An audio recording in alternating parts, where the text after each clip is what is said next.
وقتی که خردسال بودند بین یکدیگر دعوا میکردند که مادری من است، مادری من است.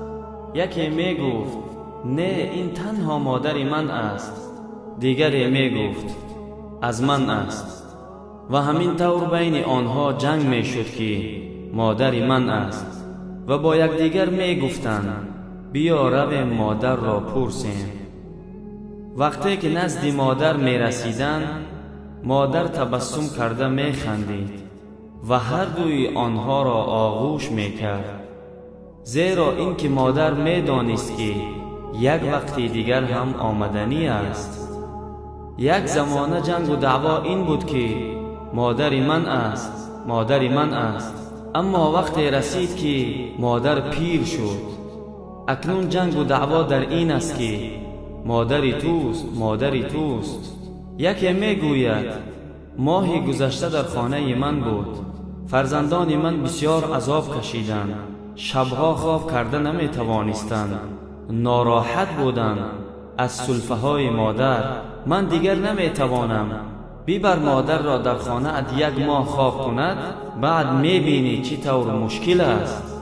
یا اینکه بیا به نوبت یک ماه در خانه تو زندگی کند، ماه دیگر در خانه من.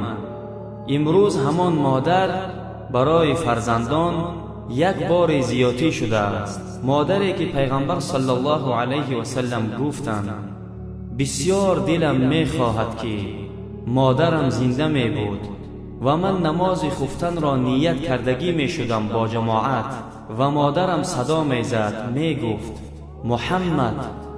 من داخل نماز می گفتم لبیک مادر جانم. مادری که زیر پایش بهشت گذاشته شده است. جوانی بود که مادر خودش را در خانه پیران سالان گذاشت. امروز خیلی افسوس است که این کار قریب که رسم و رواج یافته است. مادر وقتی که پیر می شود برده در خانه پیران سالان می گذارند. به هر حال این جوان برد مادرش را در خانه پیران سالان گذاشت و ملازمهای اونجا را رقمهای تلفن خودش را نوشت و گفت هر وقتی که مادر من به مرگ نزدیک شد مرا زنگ زنید. من تدفین مادرم را میخواهم در دهات خودم کنم. بالاخره روز ملازمان زنگ زدن این جوان را گفتند اگر مادرت را میخواهی ببینی بیا که در نزع جان است. این جوان آمد و مادرش را گفت مادر اگر تو یگان خواهش داشته باشی بگو، من خواهش تو را برآورده میکنم.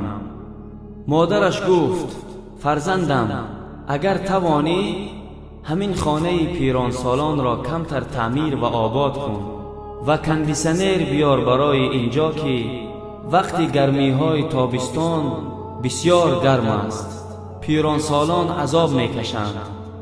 فرزندش گفت مادر اگر تو پیشتر میگفتی من برای تو این کار را انجام میدادم، اما حاضر چی در کار است این چیزها؟ مادرش گفت فرزندم من این چیزها را برای خودم نمیگویم.